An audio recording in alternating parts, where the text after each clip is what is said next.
My name is Alex Duval. I first went to Darfur in September of 1985 as a student of social anthropology. Like all good anthropologists, I looked for a place that was far away and little known about, and I chose to start my research in Darfur in one of the least documented, least studied groups of this very understudied region, which was the Jalul Rizigat of northern Darfur. And my first host there was Sheikh Hilal Muhammad Abdullah, who later, it transpired, was the father of Musa Hilal, the leader of the Janjaweed. So really by pure chance and by not pursuing a policy-relevant research option, I had actually landed on the very epicenter of Darfur's problems. And over the subsequent 15 years, I worked very closely with various human rights organizations on the ongoing crises, not just in southern Sudan, but my particular focus was the marginalized peoples of northern Sudan, the Nuba of South Kordofan, the Bija of the east, the people of Blue Nile, and the people of Darfur, whom I felt were very much neglected in the overwhelmingly north-south focus of attention in trying to resolve Sudan's problems. I'm currently Program Director of the Social Science Research Council. Last year, 2006, I worked as an advisor to the African Union mediation for the Darfur peace talks, an exercise that unfortunately did not have a successful outcome. In my opinion, the real center of gravity of the Sudanese political crisis is the national identity of Sudan and the question of national unity, whether Sudan remains one country or whether the South takes its option and becomes a separate sovereign entity in the referendum of 2011, as envisioned under the Comprehensive Peace Agreement of 2005. Closely related to that is the question of national democratization. That CPA, the Comprehensive Peace Agreement, was also a charter for national democracy, including elections scheduled for 2009, multi-party, free and fair elections. If implemented, these would transform the political landscape of Sudan. And for most of the Sudanese political parties, the government opposition, this is the central question. This is where they are focusing their attention, on elections and on national unity. Darfur is, for them, a sideshow to this. Darfur is made a very important political issue because of the international attention that is being paid to it. Now this is, I think, a crucially important point when it comes to looking at the Darfur peace processes. Because any peace process in Darfur, whether the Darfur Peace Agreement of 2006 or a rejuvenated, reinvigorated peace process, only makes sense as a buttress, as an adjunct to the CPA and its democratization process. If it's separate from that, it will actually most likely end up by undermining the CPA and actually being a block on democratization, maybe even contributing to the breakdown of that CPA and renewed war between North and South. So it's vitally important that the Darfur Peace Agreement, whatever form it takes, contributes to this national democracy.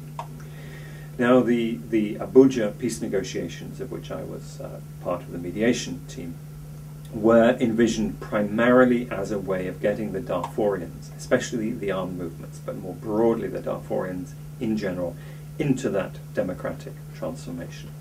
It didn't work, and to me that was a tragedy and a huge missed opportunity. And it's an opportunity that may not come again, partly because of the internal dynamics within Darfur that make the resolution of that conflict more difficult now than it was a year ago, but partly also because of the wider dynamics within Sudan and the growing crisis of confidence in the CPA. And that crisis of confidence is in turn partly fueled by the ongoing conflict in Darfur and the way in which that unresolved conflict has made it very difficult for Sudanese political life to become normalized, for the CPA to come on track, for democratic politics to reassert themselves.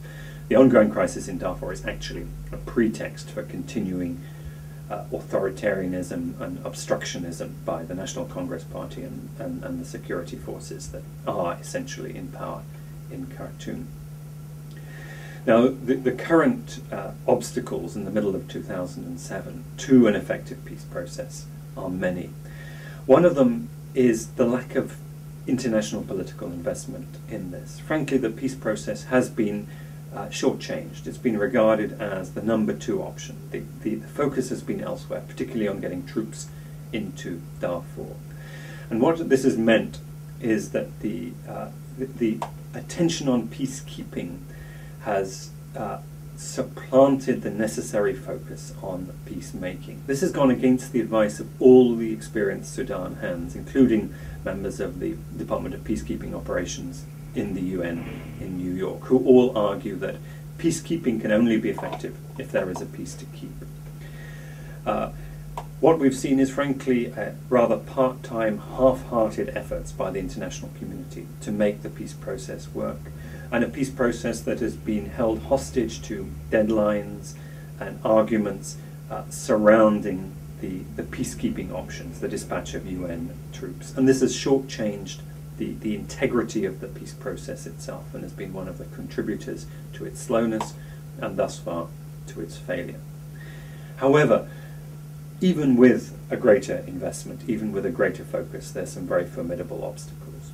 What are the incentives for the Sudan government to sign up to it? The way the Sudan government handles Darfur, like all its peripheries, like the south, the Nuba Mountains, the east, is through what I would call retail politics. What that means is buying the loyalty of individuals, of small groups, through offering them money, offering them political positions. The political infrastructure for organized resistance, organized opposition, organized representation of the people's interests in Darfur is very weak. The money isn't there, the media is not there to allow the Darfurian voice to be expressed, and so forth. In Khartoum, however, which is an enormously prosperous modern city surrounded by this huge rural swathes of underdevelopment, that infrastructure does exist. The ruling elites in Khartoum are very resourceful, very wealthy, divided amongst themselves, but united on the fact that they, as elites, should stay in power. And for them, the best option is the existing option, simply buying off these fragments of Darfurian opposition one by one, sucking them into the system, and not dealing with the real problems, a sort of crisis management rather than real resolution of the problem. And there's a cell game going on, a cell game being a collaboration between adversaries. If we look at those who are backing the Darfurian opposition, that's the government of Eritrea in particular, what we see is that there is actually a pact being done between Khartoum and Asmara, in which Asmara provides weapons, provides resources to the Darfurian opposition to try and unite them around an apparently radical platform. But then, at the end of the day, Eritrea's plan is that it will package them. It will hand them over to Khartoum as part of a deal. Now, Asmara and Khartoum don't get on terribly well. The aim they have in common is they want a settlement on their terms, a settlement that keeps the Americans and the UN out of Darfur. And therefore they're quite happy to keep the pot boiling for as long as it takes for the international community to lose interest, to get frustrated, and then they can find a settlement on their terms. The Libyans are also playing the same game. So they're very powerful, well-organized, dedicated interests trying to stop any effective and fair peace deal. And then we have the Darfur rebels themselves, who are hopelessly disorganized. There's no clear mechanism whereby any one individual or any one group represents them. Every field commander really is a power unto himself. And efforts to get them together, to get them organized, have been tried repeatedly. None of them really seem to show much chance of succeeding. And because of the failure of leadership of the Darfur rebel movements, ordinary Darfurians, the civilians, the people in the displaced camps, the people in towns, are getting increasingly frustrated and are beginning to organize themselves.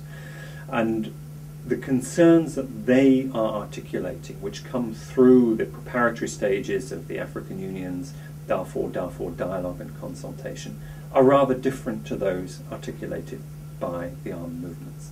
There's a huge focus on security, it's true, but also an immense concern with the elections and with the preparation for the elections. For example, the national census. Where are these people to be counted? Are they to be counted as displaced, or are they to be counted at home? Where are they to vote? Are they to be properly enfranchised? Because for many Darfurians, the elections in 2009 are their opportunity to make their voices heard, to choose a leadership that will really represent them. And therefore I think that the peace process, as it unfolds over the next couple of years, will need to broaden its base, broaden its representation, not simply have the armed movements, field commanders represented as though they represent all Darfurians. We need to bring in the civilians. We need to bring in those who are aspiring for elected office in Darfur. We also need to bring in the Arabs. The Arabs were, or many of the Arabs were, indiscriminately armed by the Sudan government during the peak of their offensives in 2003, 2004, in those dreadful months when tens of thousands of people were killed. But the Arabs have been betrayed, have been let down by the government. They've been used as the strike force in counterinsurgency. And the Arabs now feel that they have been stigmatized. They've been labeled as Janjaweed, as war criminals. They've not been represented in the peace talks. Many of them are now talking to the rebels. Many of them are really no longer under the control of the government. And they need to be represented because they have a legitimate stake in Darfur. It is their home. And despite the fact that some of the Arab militia commanders have committed dreadful atrocities, especially during the most intense war years of 2003-2004, the Arabs as a whole need to be integrated into the peace process. So the Darfurians are themselves trying to find a way of identifying and working towards the political consensus that used to exist in Darfur, reconstructing that, and rebuilding some social fabric as the basis for reconstructing their society. And I think the most effective form of advocacy and activism is to link in to support that.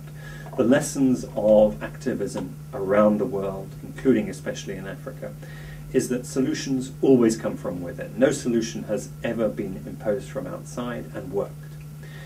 And the most important lesson that activists have, I think, to internalize is that they must support those inside who are struggling for change, especially those who are struggling for a peaceable change.